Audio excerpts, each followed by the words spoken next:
আসসালামু আলাইকুম। আজ 28 সেপ্টেম্বর 2025 রোববার। শুরু করছি চেঞ্জ টিভি প্রতিদিনের গল্প অনুষ্ঠান। দর্শক, আপনাদের সঙ্গে রয়েছে আমি ইমতিয়াজ আহমেদ। শুরুতেই সংবাদ শিরোনাম। ভারতের বিরুদ্ধে যুদ্ধ করতে প্রস্তুত জামাত, যা বললেন ডাক্তার জাহেদ ও রনি। সোহেল তাজকে বিমানবন্দরে আটকানো হলো। পাকিস্তানের ট্যাঙ্কারে ইসরায়েলের হামলা। এবার বিস্তারিত। ভারতের বিরুদ্ধে যুদ্ধ করে প্রকৃত মুক্তিযোদ্ধা প্রমাণ করতে চান জামাত ইসলামের নায়েবে আমির ডাক্তার সৈয়দ আবদুল্লাহ মোহাম্মদ তাহের। এজন্য তাদের 50 লাখ কর্মীকে প্রস্তুত করা হয়েছে, পরিকল্পনা করা হয়েছে যুদ্ধের রণকৌশল। শনিবার যুক্তরাষ্ট্রের নিউ ইয়র্কে বাংলাদেশ আমেরিকান অ্যাসোসিয়েশনের উদ্যোগে আয়োজিত গণসংবর্ধনা অনুষ্ঠানে তিনি এসব তথ্য ও পরিকল্পনা তুলে ধরেন। গণসংবর্ধনা অনুষ্ঠানে জামায়াত ডাক্তার সৈয়দ আবদুল্লাহ মোহাম্মদ তাহের বলেন, দেশের স্বার্থ, স্বাধীনতা ও সার্বভৌমত্বের প্রশ্নে কোনো আপোষ হবে না। আমাদের কমপক্ষে 50 লাখ যুবক ভারতের বিরুদ্ধে স্বাধীনতার যুদ্ধ করবে। তিনি বলেন, অতীতে রাজনৈতিক আলাপ আলোচনায় বলা হয়েছে জামাত ক্ষমতায় এলে ভারতের হামলার আশঙ্কা রয়েছে। আমি দোয়া করতেছি এরা যেন ঢুকে পড়ে। ভারত ঢুকলেই আমাদের সেই বদনাম যাবে, যা 1971 সালে চাপানো হয়েছিল। তখন আমরা প্রকৃত মুক্তিযোদ্ধা হিসেবে প্রমাণ করার একটা সুযোগ পাব। জামাত নেতা বলেন, যদি প্রতিবেশী কারো আগ্রাসন ঘটে, পাশের দেশের লোক ঢুকলে আওয়ামী লীগ কখনো তাদের বিরুদ্ধে যুদ্ধ তো করবেই না, বরং সহযোগিতা করবে। আরেক বড় দল তারা যুদ্ধ করবে না, আবার যুদ্ধ করার মতো তারা সংগঠিতও নয়। তখন যুদ্ধ করলে সংগঠিত শক্তি হিসেবে জামাতই সামনের সারিতে থাকবে। তাহলে ভারত আক্রমণ করলে এবং যুদ্ধ করলে সংগঠিত শক্তি হলাম আমরা, তখন আমরা হব খাঁটি মুক্তিযোদ্ধা। তার এই বক্তব্যে যুদ্ধেও কৌশলগত দিক নির্দেশনার ছোঁয়াও ছিল। তিনি বলেন, কমপক্ষে 50 লাখ যুবক তো ভারতের বিরুদ্ধে স্বাধীনতা যুদ্ধে আসবে। তাদের দুই ভাগ করে দেব। এক ভাগ গেরিলা যুদ্ধে অংশ নেবে, যারা ঘোড়া নিয়ে অগ্রসর হবে, ঘোড়া থেকে নামলেই লাঠি দিয়ে বাড়ি। বাকিরা বিস্তৃত এলাকায় ছড়িয়ে পড়বে। পুরো অঞ্চলেই স্বাধীনতা যুদ্ধ শুরু হবে। রাসূল সাল্লাল্লাহু আলাইহি সাল্লামের গাজওয়া সম্পর্কিত হাদিসের বাস্তবায়ন তখন মহাপরিকল্পনা হয়ে দাঁড়াবে। আবদুল্লাহ মোহাম্মদ আবু তাহের উপস্থিত জামাত নেতাকর্মীদের উদ্দেশ্যে বলেন, ভারত ঢুকলে ভালো না খারাপ? এ সময় তেমন কোনো সাড়া না পেলে তিনি বলেন, ভালো বলেন, ভালো বলেন। এ সময় ভারতের সঙ্গে যুদ্ধের প্রসঙ্গ তুলে তিনি দাবি করেন, আমাদের কমপক্ষে 50 লাখ যুবক ভারতের বিরুদ্ধে স্বাধীনতার যুদ্ধ করবে। আওয়ামী লীগের 1.5 দশকের শাসনামলের বেশিরভাগ সময় নিষ্ক্রিয় বা গুপ্ত অবস্থায় রাজনীতি চালিয়েছে জামাত ইসলামী। 5 আগস্ট পরবর্তী সময়ে দলটি ব্যাংক, আর্থিক প্রতিষ্ঠান, শিক্ষা, স্বাস্থ্য, প্রশাসন সহ সরকারের সব খাতে নিয়ন্ত্রণ নিয়ে এখন স্বপ্ন দেখছে ক্ষমতা গ্রহণের। এ লক্ষ্যে গড়ে তুলেছে প্রশিক্ষিত বাহিনীও, যার সংখ্যা 50 লাখ, যারা যুদ্ধ করতেও প্রস্তুত। এ প্রসঙ্গে রাজনীতি বিশ্লেষক ডক্টর জাহিদুর রহমান বলেন, মোহাম্মদ তাহেরের এই ভাষ্য ভারতকে আশ্বস্ত করার প্রয়াস হিসেবেও দেখা যেতে পারে। তারা ভারতকে বোঝাতে চাইছে যে জামাত কোনো আক্রমণাত্মক অবস্থান নেবে না, আবার একই সঙ্গে জিহাদি রং দেখানো হচ্ছে। তিনি উল্লেখ করেন, সাম্প্রতিক সময়ে কিছু আন্তর্জাতিক সাক্ষাৎকার ও প্রতিবেদনেও জামাত ও তার নেতাদের দাবির নানা ব্যাখ্যা ফুটে উঠেছে। যেমন কেউ বলেছেন ভারতের সঙ্গে নতুন সম্পর্ক তৈরি করতে আগ্রহী, কেউ বলছেন দেশে তারা শরিয়া আইন চাইবে। এসব জটিলতা স্পষ্টকরণ দাবি করে জাহেদ বলেন, আগামী নির্বাচনের আগে এই বিষয়ে স্পষ্টতা প্রয়োজন। তবে জামাতের সঞ্চালন লাইন অনেক শক্তিশালী বলে মন্তব্য করেছেন সাবেক সংসদ সদস্য গোলাম মাওলা রনি। তিনি বলেন, বাংলাদেশে এই মুহূর্তে জামাত ইসলামী রাজনীতির ভেতরে এবং বাহিরে গিজগিজ করছে। তাদের প্রভাব এবং প্রতিপত্তি, এটা বাংলাদেশে যেভাবে বিদ্যুতের লাইন টেকনাফ থেকে তেঁতুলিয়া পর্যন্ত সঞ্চালিত হয়েছে, এবং তেমনি এই রাজনৈতিক দলটির সঞ্চালন লাইন অনেক শক্তিশালী। ঢাকা থেকে কোনো একটি হুকুম দেয়া হলে অজপাড়ায় 1 সেকেন্ডের মধ্যে সেটা পৌঁছে যায় এবং 10 সেকেন্ডের মধ্যে সেটার কার্যক্রম শুরু হয়ে যায়। তো এভাবে তারা যে দক্ষতা অর্জন করেছে, সেই দক্ষতা বাংলাদেশের প্রতিদ্বন্দ্বী রাজনৈতিক দল এখনও সেই প্রযুক্তির ধারে কাছে যাওয়ার তো দূরের কথা, এমন একটা প্রযুক্তি যে থাকতে পারে, সেই প্রযুক্তি দিয়ে যে প্রতিপক্ষকে দমন করা যেতে পারে, সেই প্রযুক্তির উপর নির্ভর করে যে একটা নেটওয়ার্ক গঠন করা যায়, প্রযুক্তির উপর নির্ভর করে একটা ফাইন্যান্সিয়াল সিস্টেম গঠন করা যায়, প্রযুক্তির সঙ্গে যে ডাটাবেস রয়েছে, সেই ডাটাবেসের উপর নির্ভর করে রাজনীতির হিসাব নিকাশ পাল্টে দেওয়া যায়, এটা আওয়ামী লীগ, বিএনপির মতো প্রচলিত যারা রাজনৈতিক দল তাদের কল্পনাতেও নেই। ছাত্র আন্দোলনের শুরু থেকেই যার সমর্থন ছিল, 1 বছরের বেশি সময় ধরে যিনি করছেন শেখ হাসিনা সরকারের কঠোর সমালোচনা, সাবেক স্বরাষ্ট্র প্রতিমন্ত্রী সেই সোহেল তাজকেও যেতে দেওয়া হয়নি বিদেশে। গত বুধবার যুক্তরাষ্ট্রে যাওয়ার পথে ঢাকার হজরত শাহজালাল আন্তর্জাতিক বিমানবন্দরে আটকে দেওয়া হয় তাকে। কিন্তু কেন এমনটা ঘটেছিল দেশের প্রথম প্রধানমন্ত্রী তাজউদ্দিন আহমেদের ছেলে সোহেল তাজের সঙ্গে?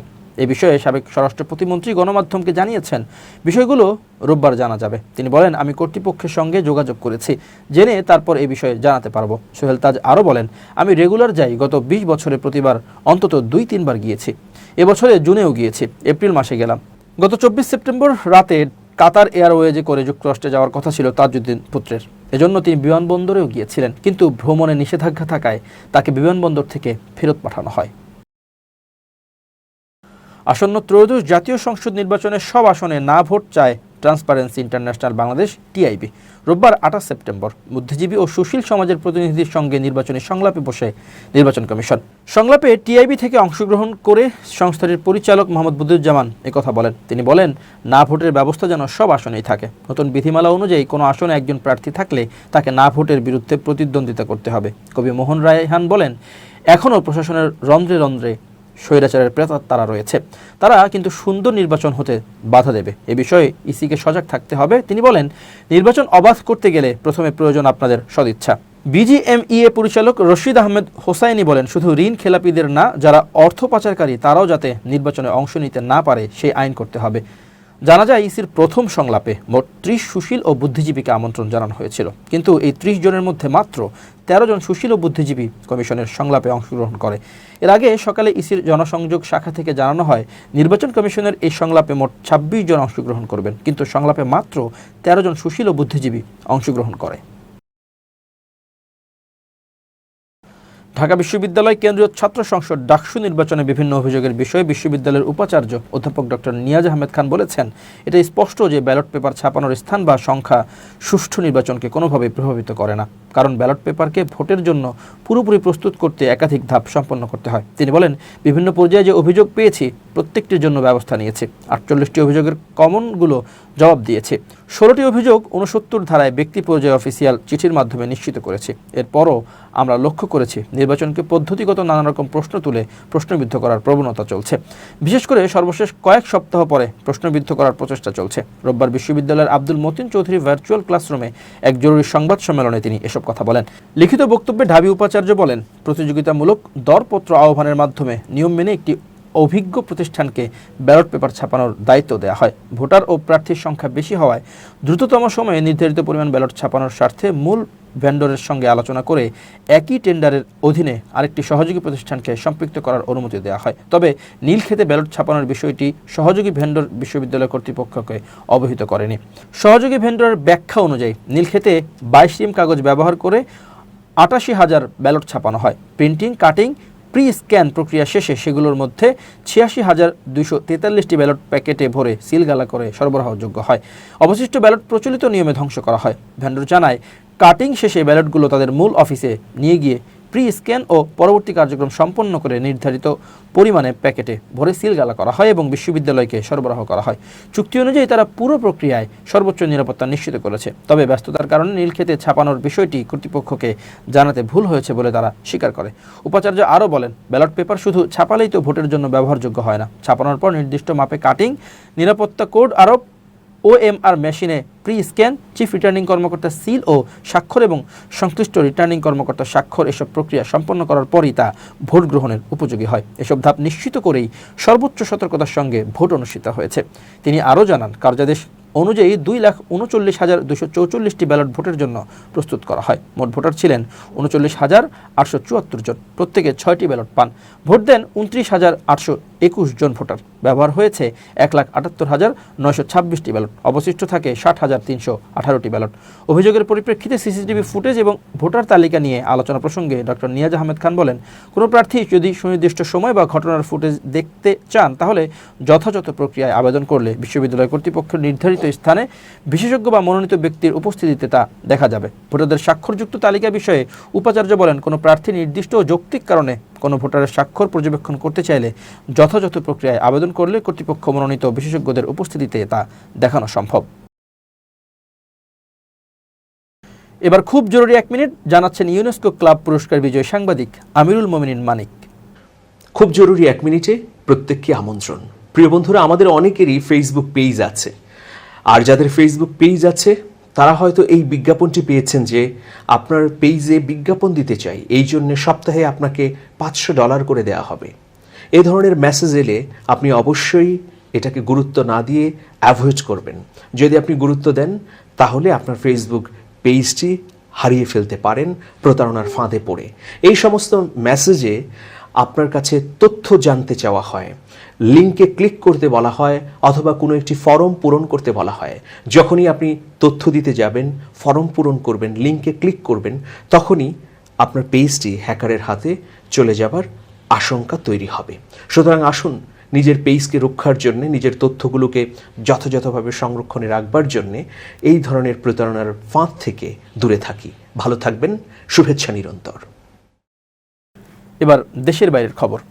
জাতিসংঘ সাধারণ পরিষদের অধিবেশনে যোগ দিতে এসে আন্তঃসীমান্ত সন্ত্রাসী তৎপরতা নিয়ে এক ভারতীয় সাংবাদিকের প্রশ্নের জবাব দিয়ে নেটিজেনদের নজর কেড়েছেন পাকিস্তানের প্রধানমন্ত্রী শাহবাজ শরীফ। নিউ ইয়র্কে জাতিসংঘ সদর দপ্তরে প্রবেশের সময় ভারতীয় সংবাদ সংস্থা ANI এর সাংবাদিক তাকে প্রশ্ন করেন, প্রধানমন্ত্রী শরীফ, আপনারা কবে সীমান্ত সন্ত্রাস বন্ধ করবেন? পাকিস্তানের প্রধানমন্ত্রী, আপনারা কবে সীমান্ত সন্ত্রাস বন্ধ করবেন? এই প্রশ্নে প্রথমে এড়িয়ে গেলেও প্রবেশপথ পেরোনোর পরই পেছনে ফিরে সংক্ষিপ্ত জবাব দেন শাহবাজ শরীফ। তিনি বলেন, আমরা সীমান্ত সন্ত্রাসকে পরাজিত করছি, আমরা তাদের পরাস্ত করছি। এই সংক্ষিপ্ত ভিডিওটি সামাজিক যোগাযোগ মাধ্যমে দ্রুত ছড়িয়ে পড়ে ভাইরাল হয়ে গেছে। চলতি বছরের শুরুর দিকে কাশ্মীরে পেহেলগামে হামলার প্রতিশোধ হিসেবে ভারত অপারেশন সিঁদুর শুরু করে। পেহেলগামের সেই হামলায় 26 জন মানুষ প্রাণ হারায়। এরপর ভারত পাকিস্তান যুদ্ধে উভয় পক্ষের উল্লেখযোগ্য পরিমাণ ক্ষয়ক্ষতি হয়। যুদ্ধ পূর্ণাঙ্গ রূপ নেওয়ার আগেই মার্কিন প্রেসিডেন্ট ডোনাল্ড ট্রাম্পের মধ্যস্থতায় উভয় পক্ষ অস্ত্রবিরতিতে রাজি হয়। পাকিস্তানের 24 নাগরিক সহ 27 জন ক্রু বহনকারী একটি জ্বালানি ট্যাঙ্কার ইয়েমেনের একটি বন্দরে অবস্থানকালে ইসরায়েলি ড্রোন হামলার শিকার হয়েছে। পাকিস্তানের স্বরাষ্ট্রমন্ত্রী মোহসিন নকভি শনিবার এই তথ্য নিশ্চিত করেছেন। খবর ডনের।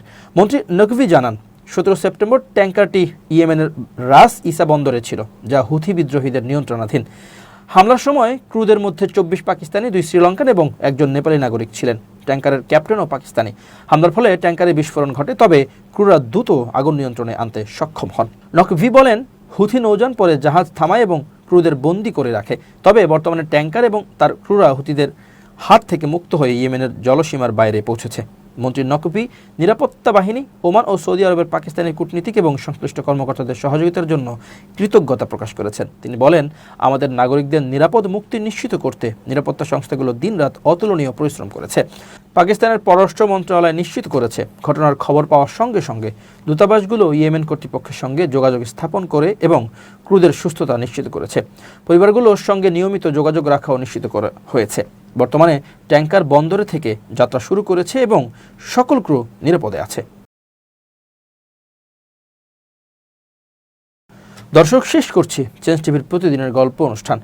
changetv.press বাংলাদেশের ইউটিউব জার্নালিজমের অগ্রদূত। ভিজিট করুন এর ওয়েবসাইট www.changetv.press, youtube.com/changetvpress এবং সাবস্ক্রাইব করুন চ্যানেলটি। নিয়মিত লাইক, কমেন্ট ও শেয়ার করে আপডেট রাখুন নিজেকে। ভালো থাকুন, নিরাপদে থাকুন, শুভেচ্ছা নিরন্তর। changetv.press, এক ফোঁটা হলুদও নেই।